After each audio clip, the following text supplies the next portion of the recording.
evening. Welcome to New Notary Education, and thank you for joining us. This is a great investment in your notary career. We are here to help. We left off last week on our list so we went through a few things like signature by mark, journal. Michigan doesn't require a journal. We talked about embossers and what makes a notarization valid. Now we need to talk about notarizing for family, or actually not, because we can't. So,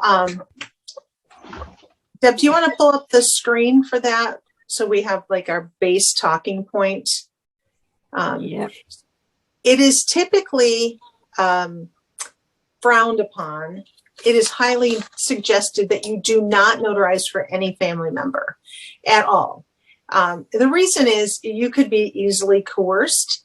If you have any, in any way, shape, or form, you can benefit from that, whatever it is they're signing. You definitely cannot, even if you aren't a family member. But if you can benefit from whatever it is you're notarizing, you can't notarize it. If it's somebody's will and you're listed in it, you can't notarize it. What happened? Was I sharing the right screen? I couldn't tell. Yeah, you were. Yeah. Okay. All right. I was seeing something different over here. So. Oh, okay. No. So if you look out here, it tells you that a notary cannot perform a notarial act for a direct lineal ancestor or descendant family member on this list. So here is your list. Okay. You cannot notarize for your spouse. And this is where a lot of people go wrong here, is where they'll get their notary commission so that they can notarize for things for their small business that they and their husband or wife run their small business.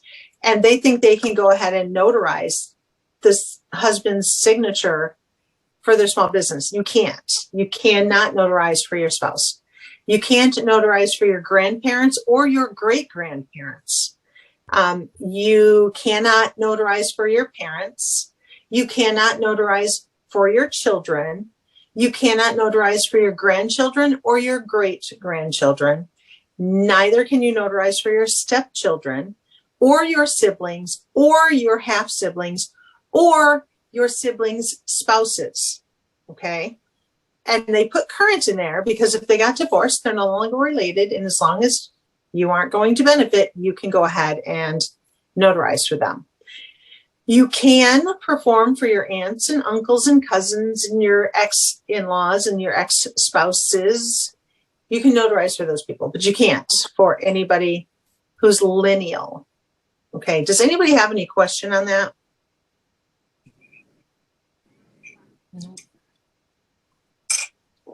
Okay.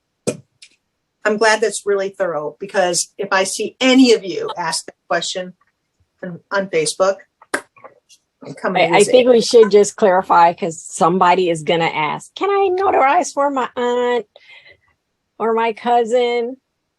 Yes. You can, because they're not lineal. If you think about the family tree, there you go. Your brothers and your sisters, and your mother, but for your parents, their tree goes like this. So your aunts and your uncles aren't in your direct line. So you can for aunts. You can. It's still suggested, though. They still are saying, try not to. Yeah, I really want to make everybody's life easier, but nah. Okay. The next thing I want to talk about is, what do I need to buy? Like, what should my bag look like? Deb, do you have your notary bag with you? I got my notary bag right here. And I like going through this because, seriously, people spend money on things they don't need. Those gold seals that I saw somebody have. All right. I got a bunch of stuff in here I don't need, but I got a lot of stuff I do need. Debbie's going to pull the things out and we're going to say, yes, you need it. No, you don't. Let's play that game, Deb. All right. Something you do need. Okay. You see that?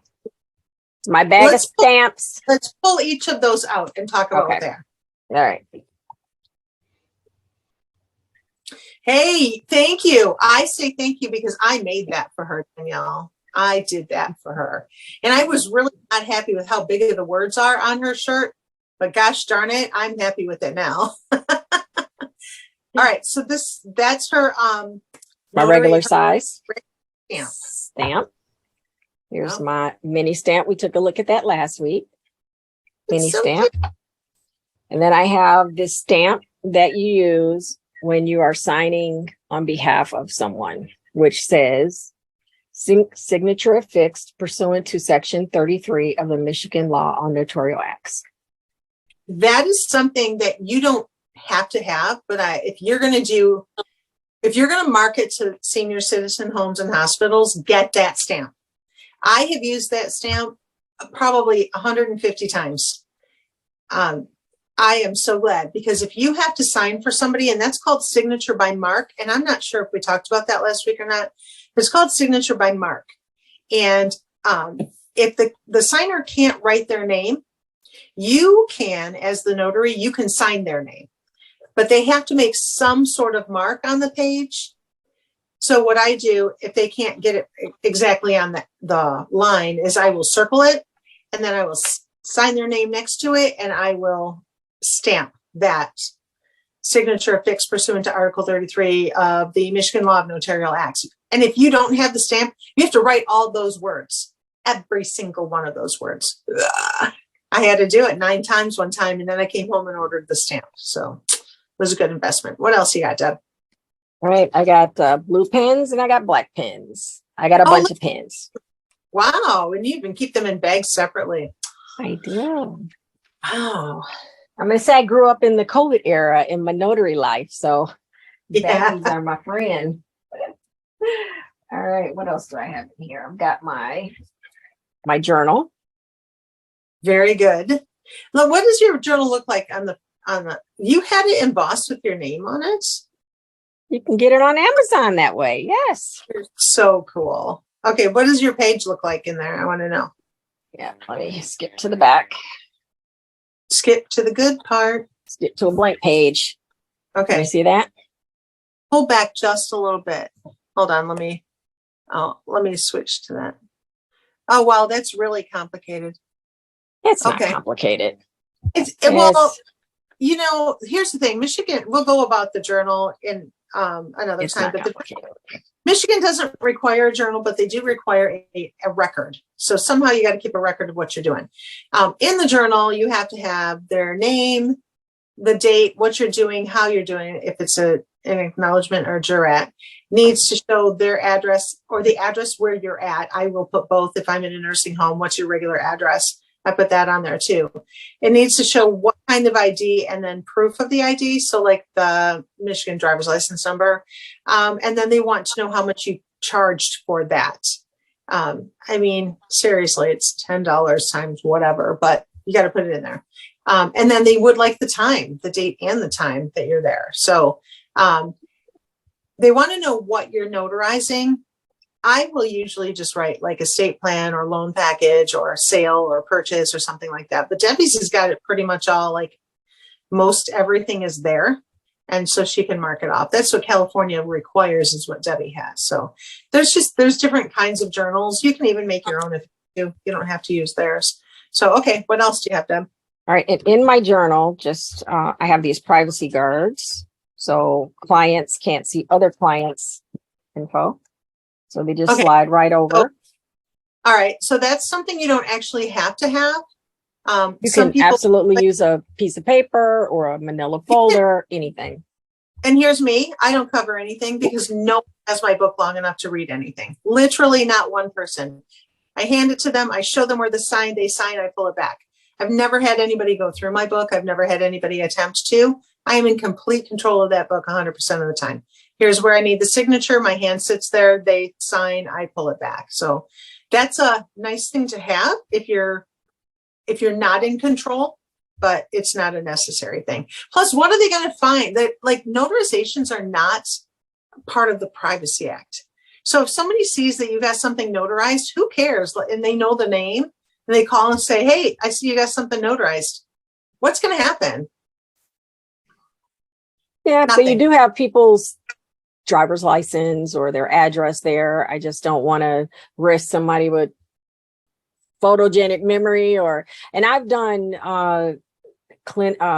like expungement fairs where there are a lot of people looking at the journal. So I just, for my own personal protection and sanity, I just make sure that all my clients' information is concealed.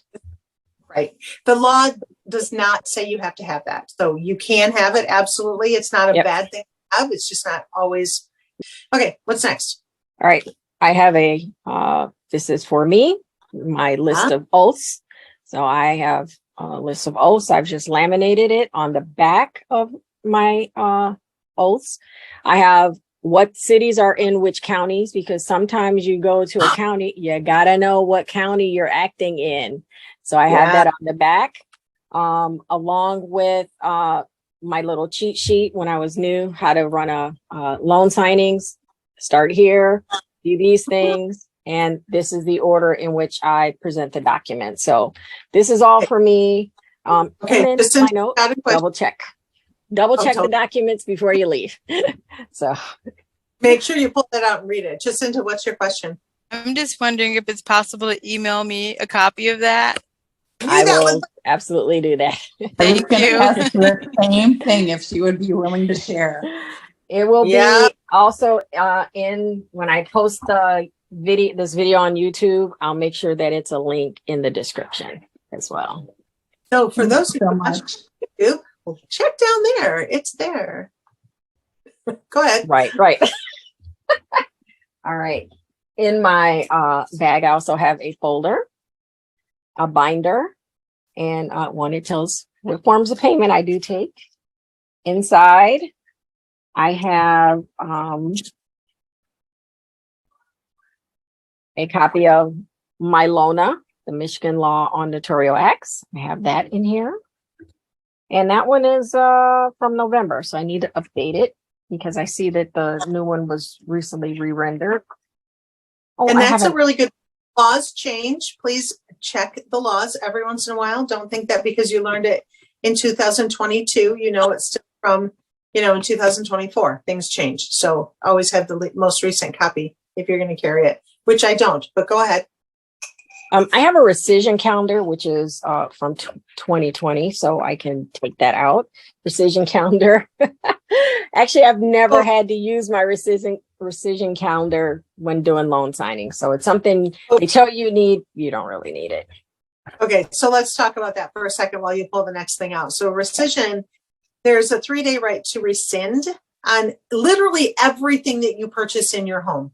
If you are signing something, some kind of a purchase contract in your home or in someone else's home, you have a 3-day right to cancel that. I don't care if it's carpeting, Tupperware, or a loan. You have a 3-day right to rescind that unless it's a sale of a property. That's the only thing they can't. If you've ever called like the carpet guys or some window treatment companies or window companies, they will have you sign this little spot on their contract that says that you're giving up your 3-day right to cancel. That's actually illegal. You have to handwrite it, but they have it pre-printed on there so that they can install it the next day. And they're not installing it the next day as a favor to you. They're installing it the next day as a way for you not to cancel the sale. So 3-day right to rescind is so you can cancel the sale. Now, in the notary world, that 3-day right to rescind is good for like refinances, mainly refinances is what it's good for. There was a time period where the title companies left that rescind date blank, and you as the notary had to fill that in. They don't leave it blank anymore. I've never, ever had to fill it in, and Debbie hasn't either. So everybody was carrying that 3-day right to rescind calendar, and it's not even necessary. Okay, what else do you have? So I have my acknowledgements, my loose certificates, my jurats, my individual acknowledgements, and I have some all-purpose acknowledgements in little folders. I have some that are already pre-printed for Wayne, Oakland, and Macomb, so I can just whip one out and I'm good to go. Very good. You definitely need to have those with you. Yes. And it's really to have those like pre-printed with your information so you don't have to fill that in. If you downloaded yours from the NNA or from the state of Michigan, you have to write all that information in.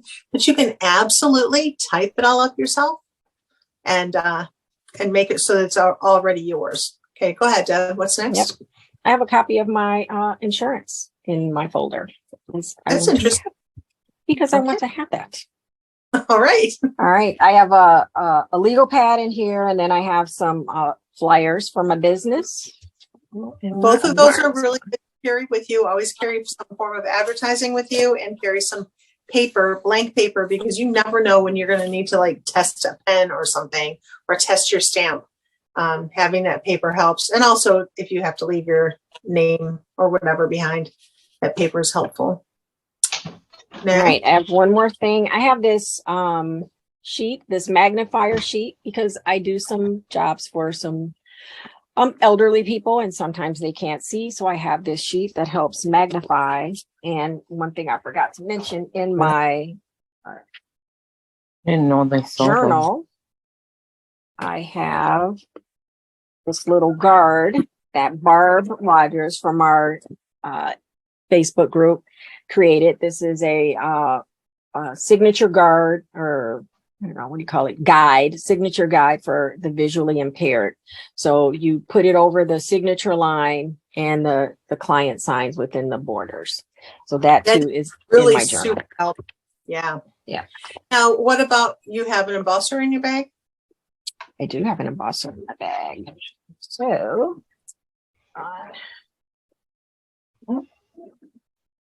I carry it now because I didn't carry it. And then I got a call. I went and did a notarization. And then the lady really, really wanted the embosser. And I had to go home and get it and come back. And it was snowing. And I didn't like it. So it comes in its own little pouch. There's my embosser. It's kind of little. It's kind of heavy though. Yeah. And I keep it in here. And I have some silver and gold foils, which you don't need, but you don't need extra.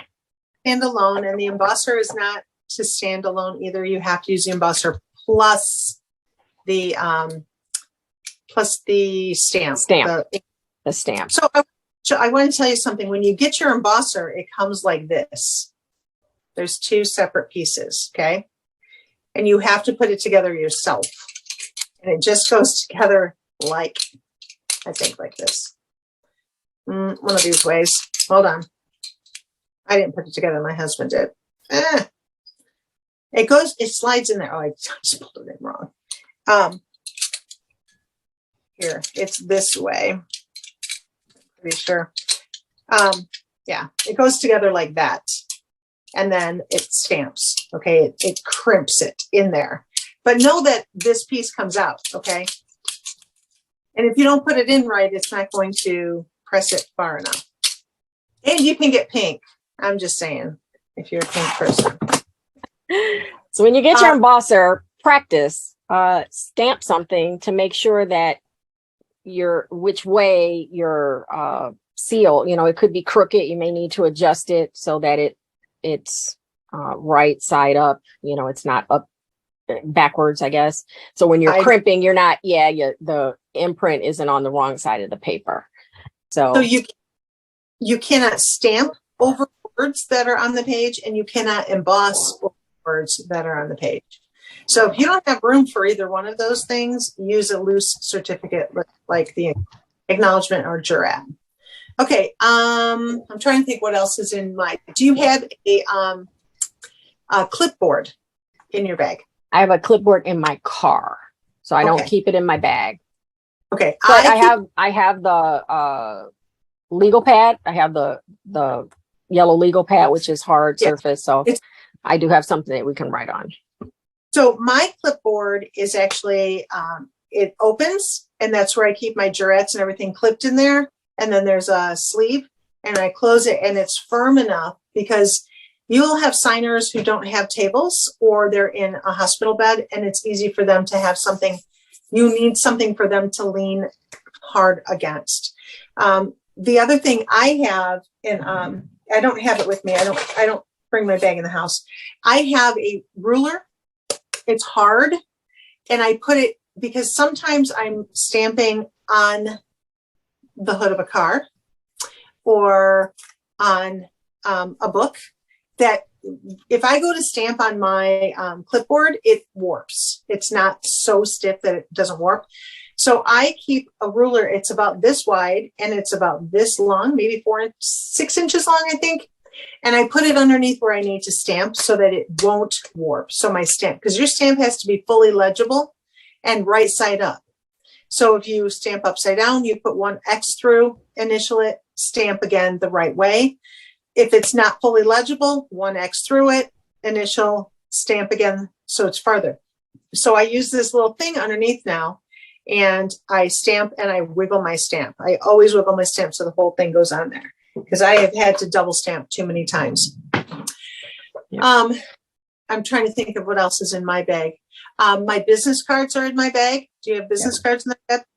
Do I have business cards in my bag? You have business cards. I'm not even halfway done with what I got in my bag. Oh, now I gotta Do you have a receipt book in your bag?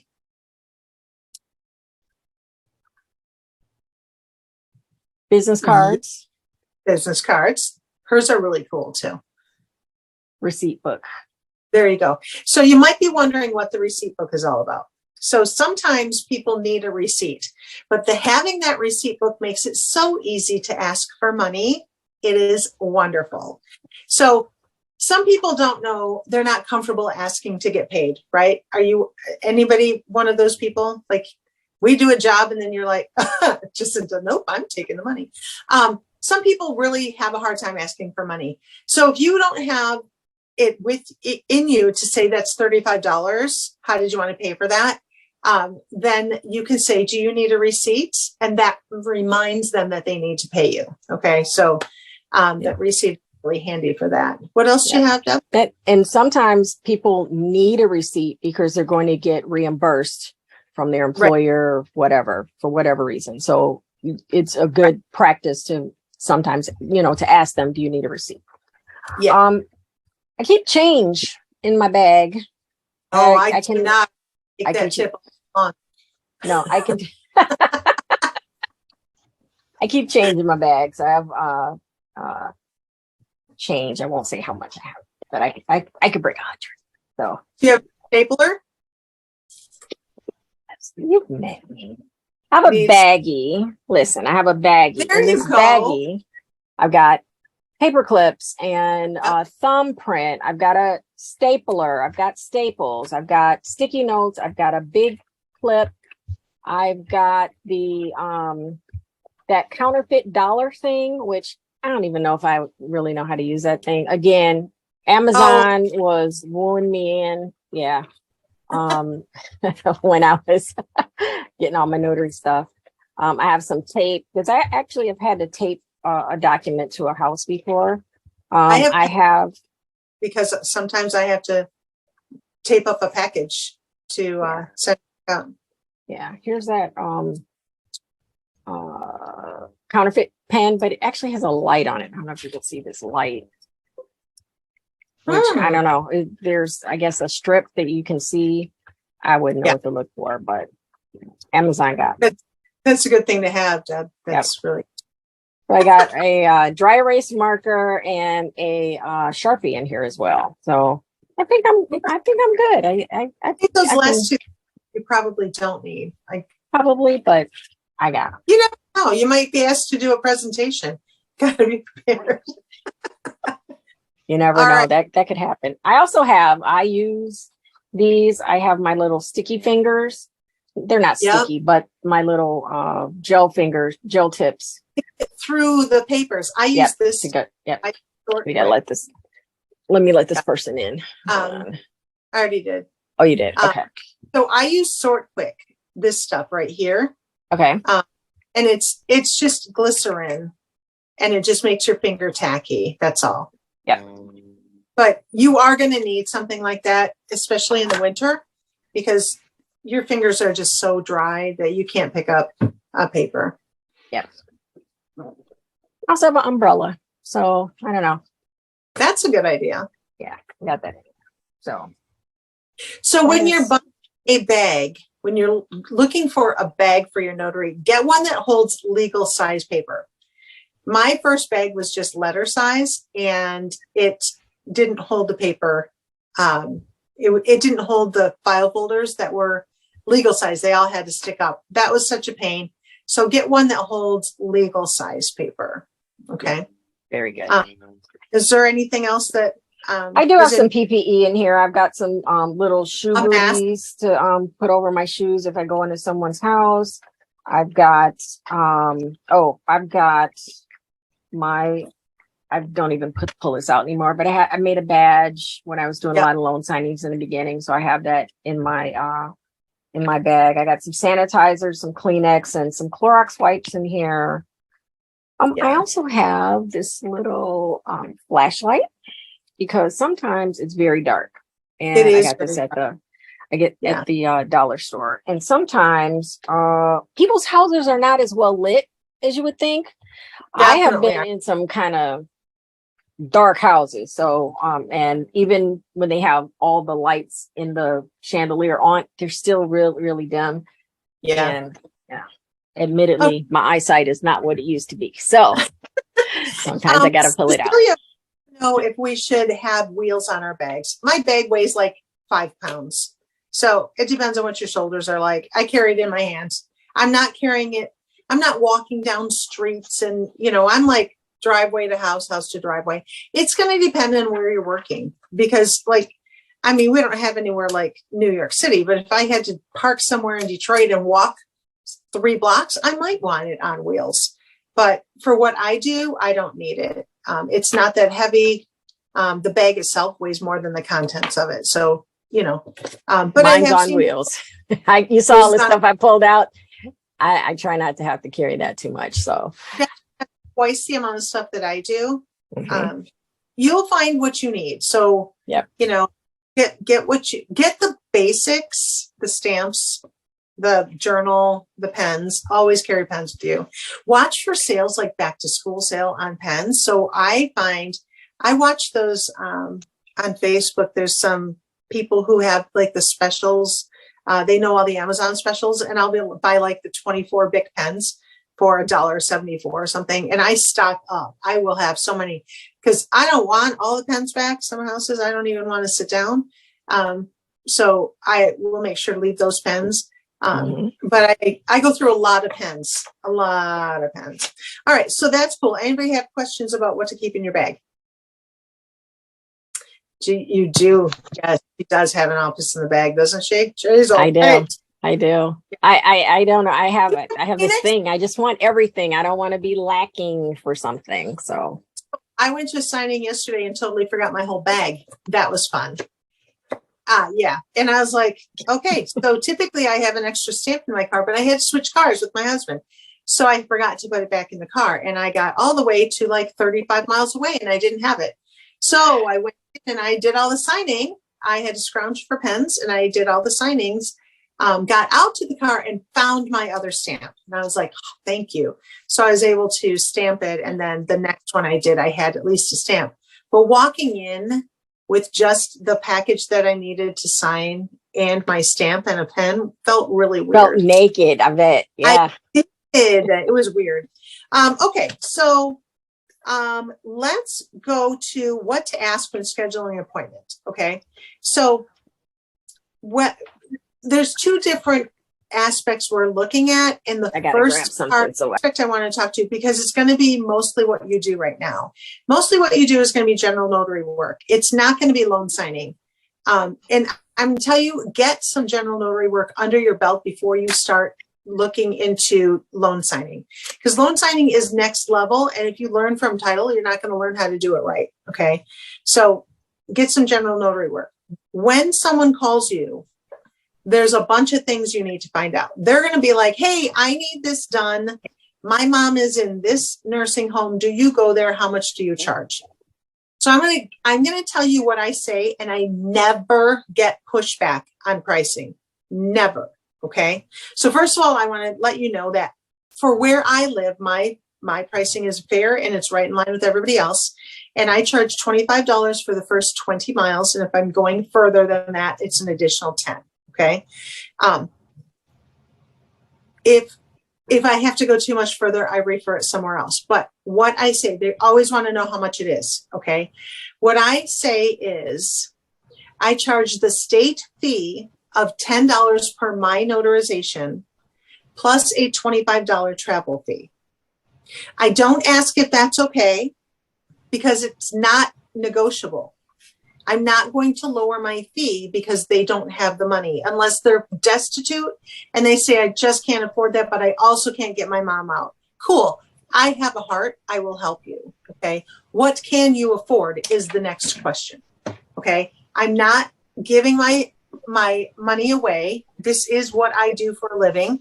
So if you say I charge the state fee of $10 per my notarization, nobody argues that $10. Nobody. It almost sounds like you have to pay that to the state.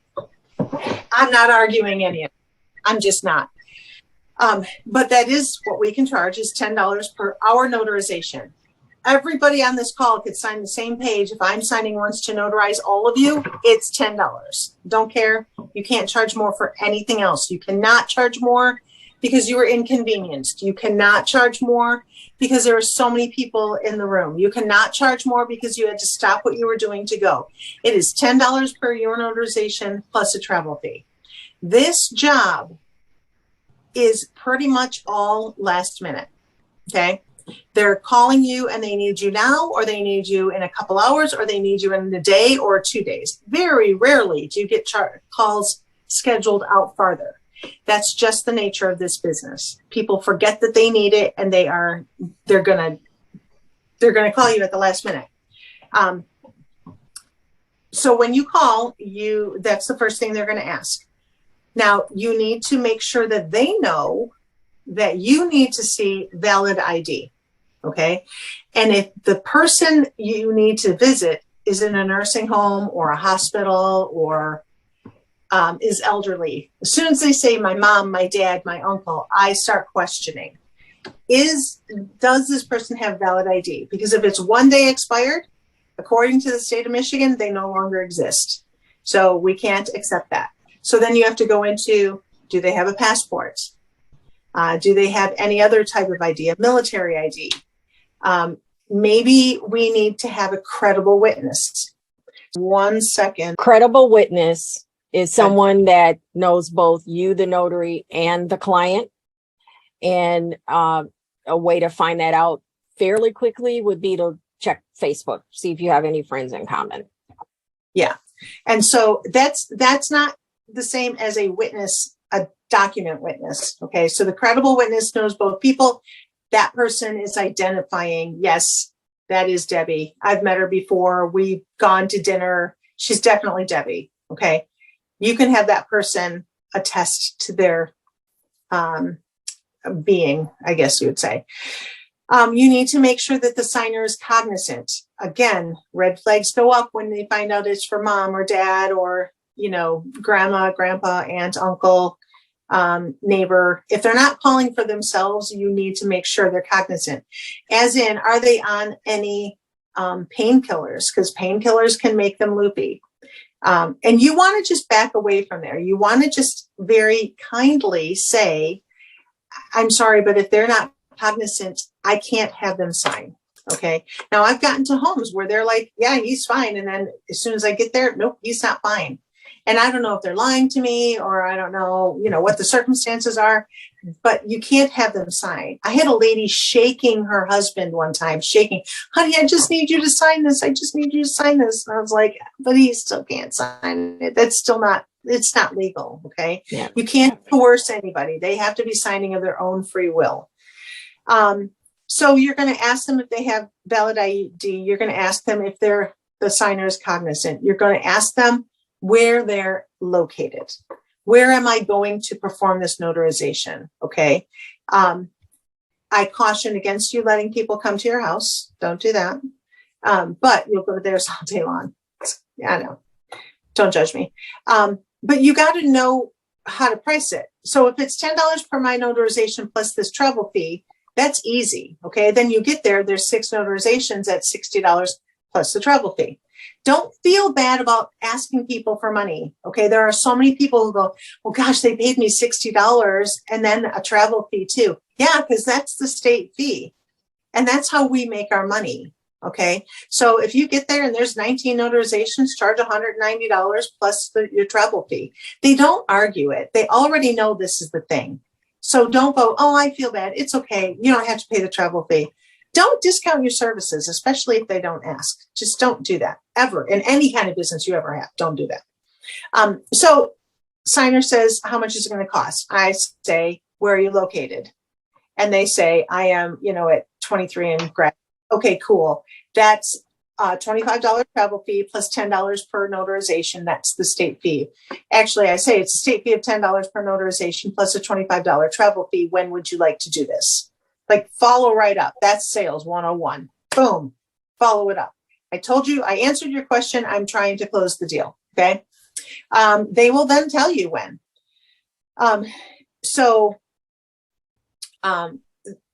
When you get there, or sometimes they ask what forms of payment you take. So you tell them, like, I've never had to take a credit card. I can tell you, I don't take credit cards. I tell them I don't take credit cards. They find the money. I've never lost a job because I don't take credit cards. So don't pay processing fees. It really isn't necessary. They can actually link their credit card to their Venmo and use their credit card. If they really want to use a credit card, they can do that. And then, okay, let's talk about how to price your jobs. Okay. We just talked about it before, but sometimes there's add-ons. All right. Like today I did a signing for a gentleman who needed me to drop off the documents. I charged him an extra $5 to come back to my house, print the uncle's ID and scan everything and print the scan because the guy was selling his property and they didn't give a second set of documents for the man to have. So I printed an extra copy. I should have charged more, but I didn't. I mean, it was an even $50. So we signed everything. It was 2 notarizations. I came home. I printed the dad's driver's license. I scanned everything to make a copy for the nephews who had the power of attorney. And then I dropped the documents off at UPS and the post office so that the signer can get it back. They don't have email, so I couldn't email it to them. So that was tangible. But like that was a service that I provided on top of the rest of it. They didn't have any problem paying me $5 to do that. So we're good. You can charge to print. That's fine. You can't charge in time. You can't charge if you're not like part of the service is to issue an oath. In some states, they can charge extra to issue an oath. We can't do that.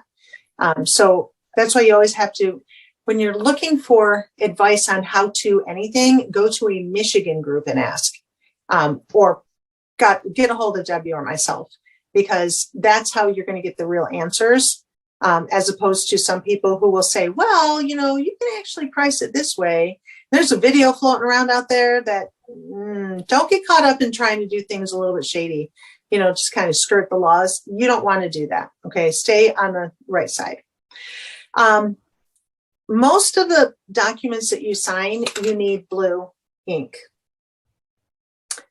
I hate blue ink, except that it makes me money. So I like blue ink for that. But make sure you have a whole bunch of blue pens. And then when you're in front of the signer,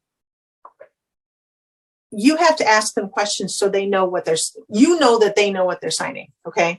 So like 2 nursing homes this morning, both of the signers, I walked in, I said, hi, I'm Leslie. I'm your notary. Do you know what I'm here for?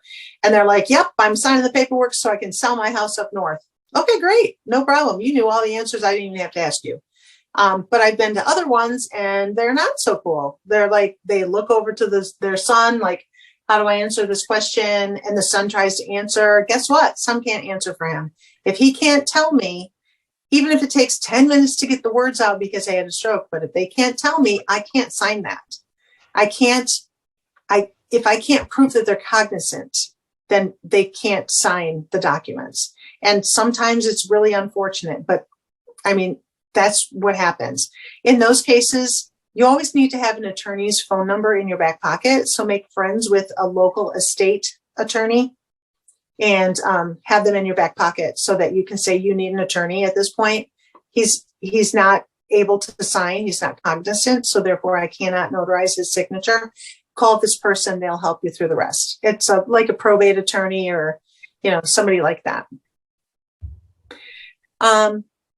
Did we talk about what needs to be on your stamp? We did. I want to just go back to something that you said earlier. When people are calling you to make those appointments, sometimes they will tell you way too much and you'll know right off the rip, you should decline the job. They'll say, oh, my mom's had a stroke and she's in Beaumont ICU. Okay. That should, and then you're, well, okay, is she cognizant? Is she aware? Like, what do it's like people wait too late to do what they're trying to do. And then they try to pressure you because they're under pressure. They're panicked.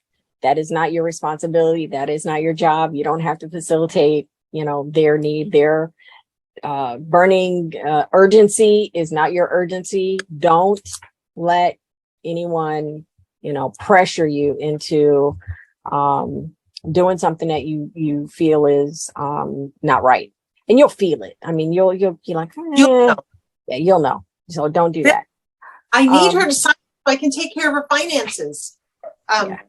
Red flags, okay, a power of red attorney needs to be legal or binding once the person dies. So if they're on their deathbed, the power of attorney is not doing you any good, and it just feels like you just want to steal her money. So that's a no for me, and I pass. I'll pass on it.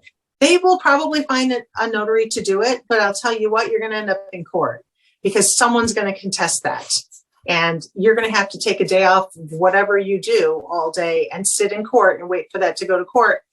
And then they're going to say, was she cognizant? And you're going to say no. And guess what? Your E&O insurance does not cover it if you do something illegal. Okay. Your E&O insurance covers the attorney to defend you when you did it right and somebody's accusing you of doing it wrong, but it doesn't cover you for signing something for somebody who shouldn't be signing. So make sure you don't flip that the other way. Was there anything else? Yep. There's one other thing. So you mentioned the $10 charge for notarial acts, but sometimes we get asked to do things that are not notarial acts. So in those cases, you can charge whatever you want. Well, what are those? So Debbie, you've got to spell those out because. Okay. So for instance, we get called to do I-9 verifications. That does not have any notarial, there's no notarial act in there. So you can charge a higher fee than $10. If you're doing. Hold on, let's talk about what an I-9 is. An I-9 is a verification. And they do use notaries to do that because we know how to identify people. Okay. Typically that, I don't know how much anybody else charges. I charge $40 for those, but I only go, 2 miles to do it. I'm not going across town to somebody else, where there's 5 other notaries. Okay. But typically I charge 40, sometimes 60. If I have to go to Sterling Heights, I'll charge a little bit more. But you have to make sure that you see the letter saying that they needed to hire a notary. So you have you can't just do these willy-nilly. You've got to see the letter from the employer. You're actually supposed to take that with you, but typically they have it on their phone. And then you have to fill out the form. You take their identification and you fill out the form. So it's either column A or column B and C. And they'll give you all the stuff. You fill it out, you sign it as an agent of their company, you take their money, you go. It's fairly simple after you've done a couple. But print an I-9 form and read the instructions so that you know what you're doing on that, okay? It's I-9, it's an immigration form or a naturalization form, whatever. Okay. And there's training for that out on the U.S. Customs and the ICE, whatever, U.S. Customs and Enforcement Service.gov. So you can find training there. And then another type, non-notarial act, or which could have a notarial act with it, is apostilles, which we're really not going to dive into that because that's. Okay, but we absolutely do those. Yeah. Yep, we do those, and sometimes there may be notarial acts, sometimes there may not be. So you can charge whatever you want And those are You very, can make very, very much lucrative. Yeah. Another thing that people get confused on and want to know is if a notary in Michigan can be a wedding officiant. So the answer is yes, but not as a notary. So notaries themselves cannot officiate weddings. You have to actually get ordained through some type of church. You can do it online for like $35 in 5 minutes, maybe 30 seconds. Fill out a form, it's there. It feels really weird, but yeah, you can do it really. There's just a lot involved with a wedding. Like, do you want to do that? That's fine. But it's not a notarial thing. So don't think that just because you're a notary, you can marry people. You can't. That's not. Some states you can, Michigan you can't. Okay. Yeah. You can if you become mayor of your city. Though. You want to, like, mayors can do that if you want that. Okay. Did you have anything else on your list, Deb? No, that was it. Okay. Know that in Michigan, we do not have commission numbers. It just doesn't, it's not a thing. Don't make it up. Don't look for one. If they ask for a commission number, write NA, because there's not one. We don't have them. I just touched on E&O insurance, and that E&O insurance, again, does not cover you if you do something wrong. It covers you to defend you when you did it right.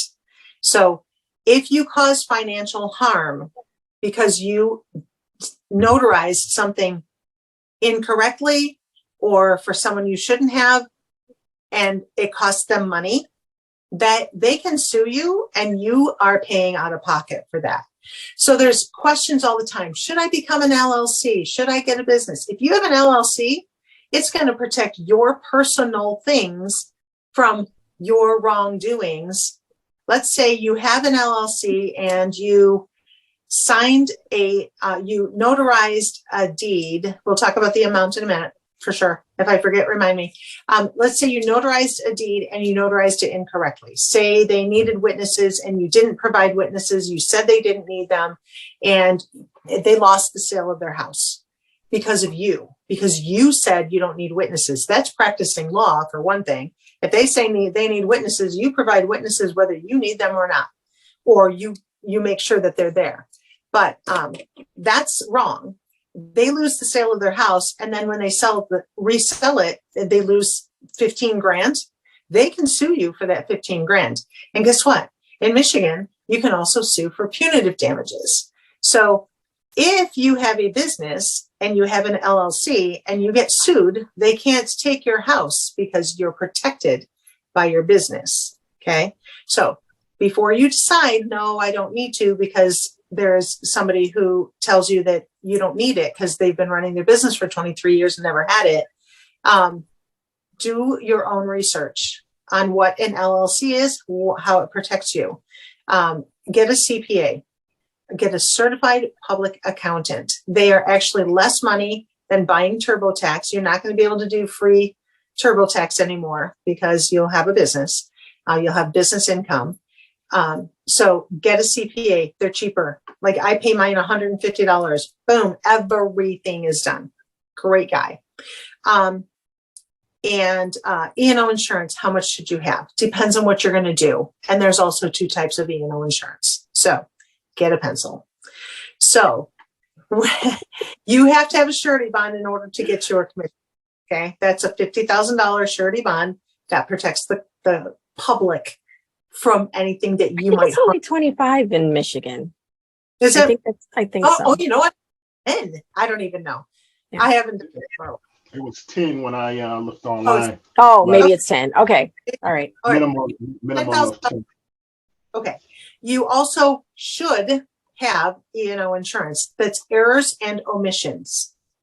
And it will cover you for your legal services if you make errors or omissions, but not if you do it wrong. And that's the catch-22 of it. If you intentionally don't educate yourself and you end up doing something wrong, you're not covered. If you think that you've done it right, or you argue it or whatever, look, you're responsible.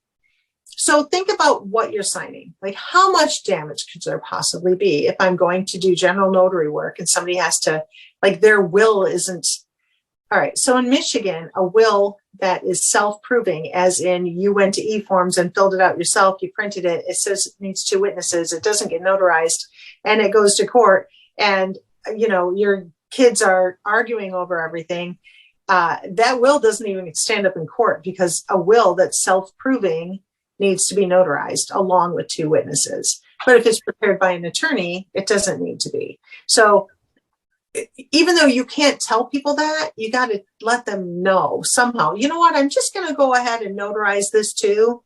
You can't say so it'll stand up in court, but you somehow have to let them know these things. But let's say you didn't, you just let it go. And they're like, well, you should have told me. Well, no, I shouldn't. So now you're in court and you can say, I cannot give legal advice. It is against the law for a notary to give legal advice. And me telling you that you need a notary after you told me you don't, that's legal advice. Now you're covered. You've done your job properly, even though it ended up not properly.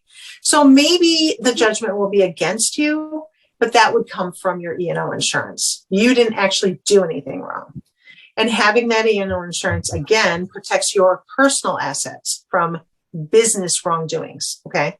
So my general notary E&O insurance is, I think, $25,000, something like that. But I have loan signing E&O insurance for $1 million. Now, I know, look at those eyebrows go up. Oh my God. But I am the preferred notary for this area for a couple title companies because of my $1 million of E&O insurance. Because when I'm closing on $1 million homes, if something goes wrong, I need to be covered. And they want you to be covered. The title company wants to make sure you're covered. So it depends on what you're going to do.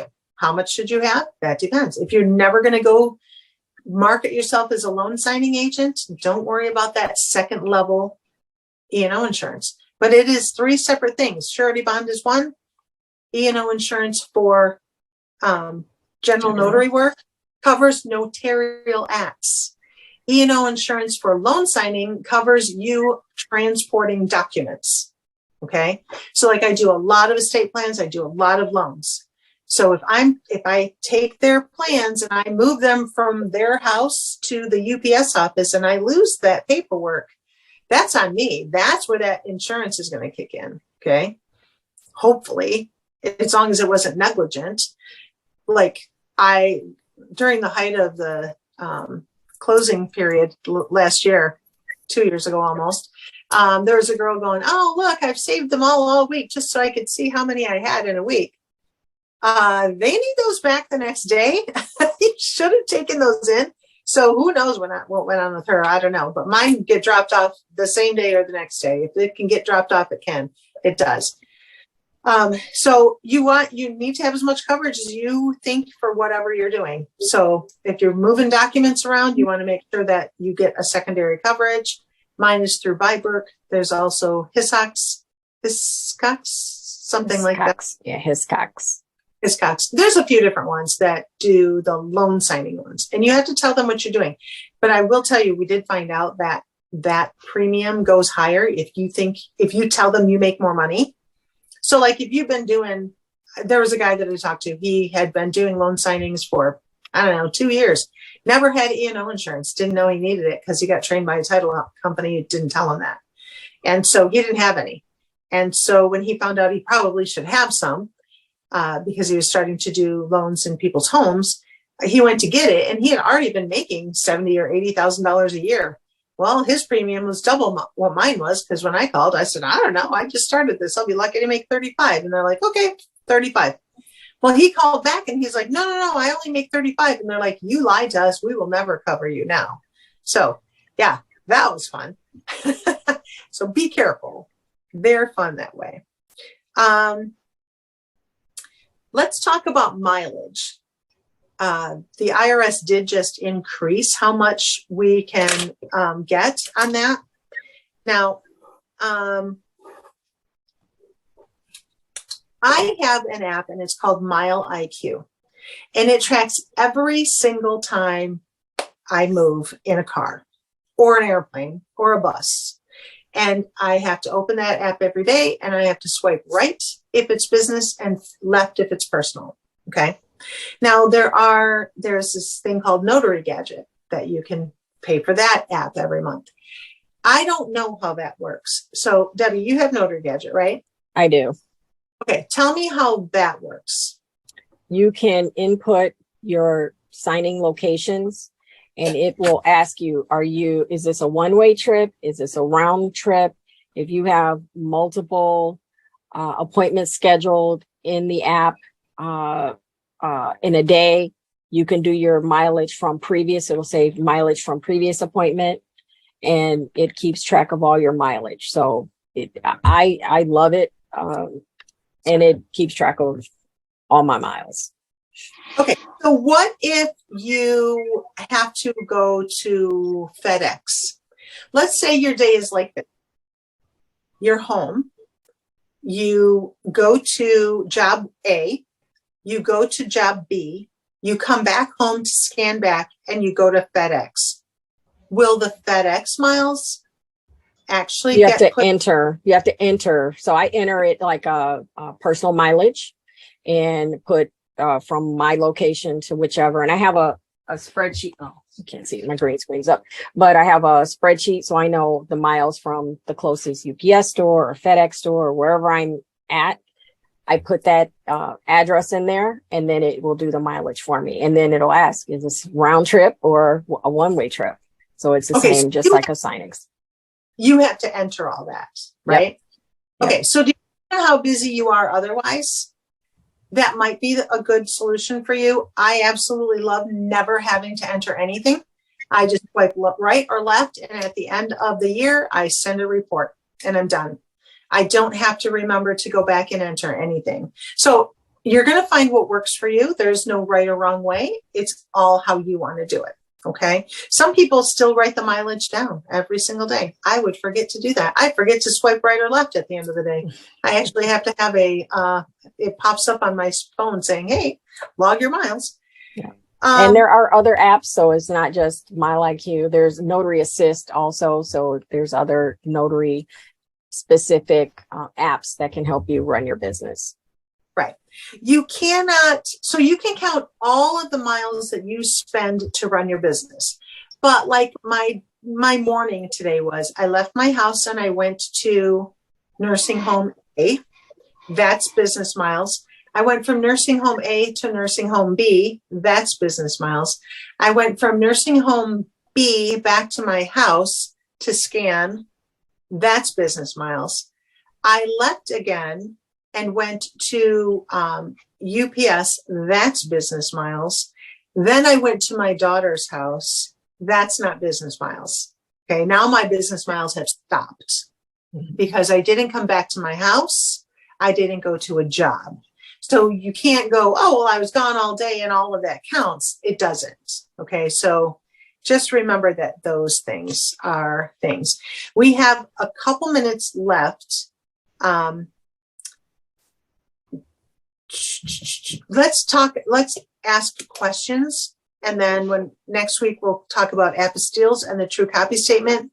And then we will do the website, the government website next Wednesday. Okay. Do you guys have questions for us about anything, whatever is on top of your mind going, hey, whatever you're thinking about how to be a notary? I did have one question. When you set up your businesses as a notary business, or because what it is I have a business that I started, but I haven't really done anything with it. So I was planning on using that as my notary company, because I already have my LLC and everything. Sure. What kind of how did you register your LLC? What is it registered as? Like you can't do a single car member. One. Yeah. No, you usually have in to the industry. Okay. Business. Yeah. What's the industry that it's under? Oh, I don't remember. Okay. Yeah, so you want to check that. So I talked to my CPA about this. So I had an LLC that I use because I am an insurance agent also. I do very, very little insurance work, but I'm an insurance. So I talked to my CPA about, do I need another LLC? And he said, to do notary work, no, because there's not a specific industry as notary, even though we have to be commissioned through the state for it. There's nothing that says notary. So it's like insurance at all or something like that. So it could fall under there. But I have another business that's an LLC, and it is it's called Small Business Growth Academy. That's an LLC that I would not be able to put my notary under. So I could put my notary under it's Leslie Hocker LLC, but I can't put it under Small Business Growth Academy LLC because that's training and education and growing businesses. It's business training and education. And my name LLC is in the insurance. So it's different. It depends on what that is. Like you can't have a car wash and say the notary's part of that. But you can do a DBA after you have that figured out. So like my LLC is Leslie Hocker LLC, and I have my insurance, everything insurance goes under there, but I have a DBA under there for Mobile Notary of Macomb. I actually have Mobile Notary and Loan Signing of Macomb. I have a couple of them. Couple different DBAs under there. You don't need separate LLCs for every part of it. So you just have to like have an umbrella and then each thing underneath. And I actually, this is totally a business thing. Like if you think you're going to have several businesses, have different DBAs for them, like name your business, because in the event that someday you make it big and somebody wants to buy that business from you, they won't take your whole LLC. They'll take just that part of it. So like if somebody wanted to buy my notary business, they can take it and go. And I still have my Leslie Hocker LLC because it's just a DBA. They're just taking the DBA. Okay. But everything I have is registered through the state. And you can do this all yourself. Do not pay people to do this for you. Go to michigan.gov. Get the paperwork you need. Check with your county because some counties do require that you register your businesses with them. Mine doesn't, but yours might. So check that too. My county doesn't register. You don't even have to register a business with the state. Really, honestly, you don't need to. But it's a good idea to get that protection for other things. Okay, did that answer your question, Chris? Yes, it did. Thank you very much. You're welcome. We have any other questions? There's one in the chat about any feedback on how RONs are charged. Oh, that's a whole different day. We don't have enough time today to talk about RONs. We will do that. We will do that in one of our upcoming episodes because that is like a whole rabbit hole that you might not want to be part of. So, no, you probably do, but it'll change your mind about being a RON. Where did you get your notary training? So the NNA offers Notary Essentials. That was base. Okay. When I applied for my commission, I took Notary Essentials and then I watched. I had 6 weeks from the time I applied for it to the time I got it, and I educated myself. I watched videos on YouTube. I read. I did not ask questions that have been asked 850 million times on Facebook. I read. I joined every notary group on Facebook I could. I hid every human being and all the other groups. My whole Facebook feed was notary. And I read every post in every group. And I read every comment because I like where they're fighting in the saying you're wrong, because then I knew not to listen to anybody because these people always want to be right and they don't back down. So I read and I read and I read and I read. And then I also read, I don't have it right here. There's a book called, it's probably not. Bill Soroka's book, Sign and Thrive. I read that book. I joined the Michigan Notary Public and Loan Signing, meetup of Michigan. It's the other Michigan group. It's Elrico's group because Mark Wills runs that. And Mark is like he makes a lot of money off of people who want to make a lot of money. But there's also a lot of free information in there. Any free information I could get, I did. Plus, I read my Lona from front to back, top to bottom, all the pages, which is what we're going to be doing on Mondays, starting in February. We're going to start going through my Lona, and we are going to learn the laws, because you know, we can speak all we want, but if you don't learn by hearing, you're not going to learn it. So read it, hear it, write it. And then some of the things I learned the hard way. I mean, some of the things they don't tell you until it gets kicked back. So you have to figure some things out on your own. But that's what we're here for.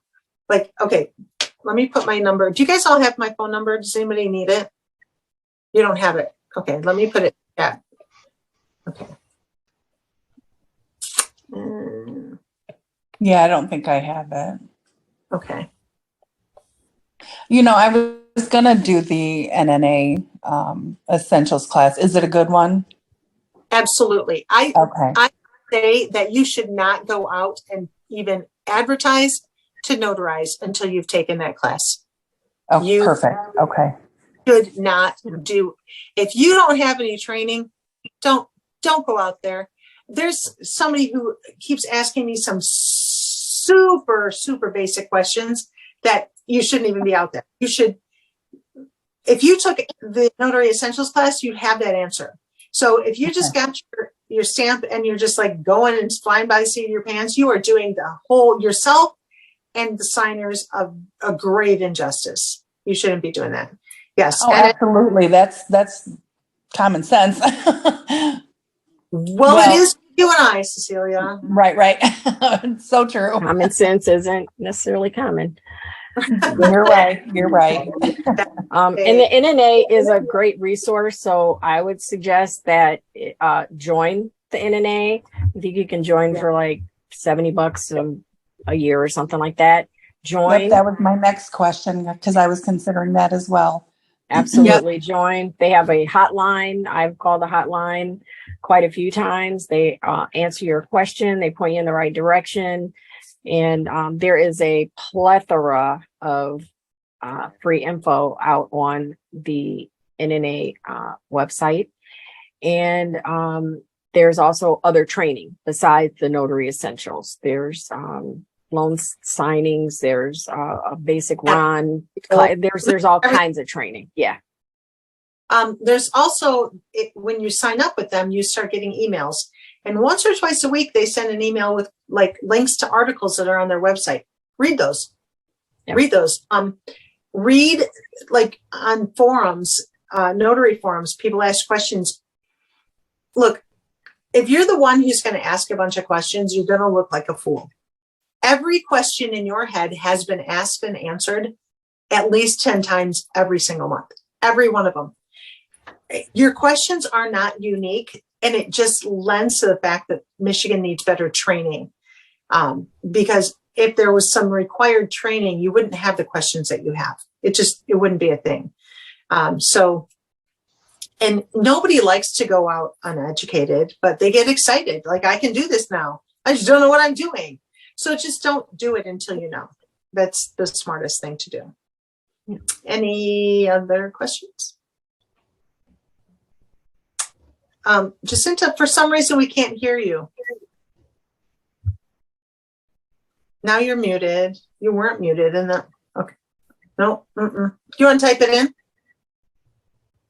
Can you hear me now? Yes. Okay, my daughter pressed the button. I said, what's the name of the Facebook group that you guys are in that you keep referring to? It's the Michigan Notary Network. Let me show you what it looks like. It has I think you're in it. This one. Are you in that one? I think you are. Oh, can you move your camera? To yeah. Okay, I'll look that up. I think you're in it. I think everybody here is in it. Otherwise, you wouldn't know about this. And then the other. No, actually, I found out about it from YouTube, so I don't think I'm in the group. I think I sent that to you. No, you contacted me. I think I gave you on YouTube. I left a comment on the training. Oh, okay. That's I'll find it. Join this one too. Let me see how close. before it blurs. There we go. Right there, right there, right there. Oh, back up. Okay, thank you. You're welcome. Yeah, those are the two main Michigan groups. The one that has the 2,000 people, that's because that's Mark Will's group, and Mark Will's he's going to try to convince you to spend $400 and tell you can make $100,000. He would never be able to do that. I don't blame you. So thank you guys for joining us tonight. We did want to keep these to an hour, so we've done that, kind of. We will see you again next Wednesday, same time, same place. You guys have a good night. Thank Thank you very much. Have a good one. All righty, thanks.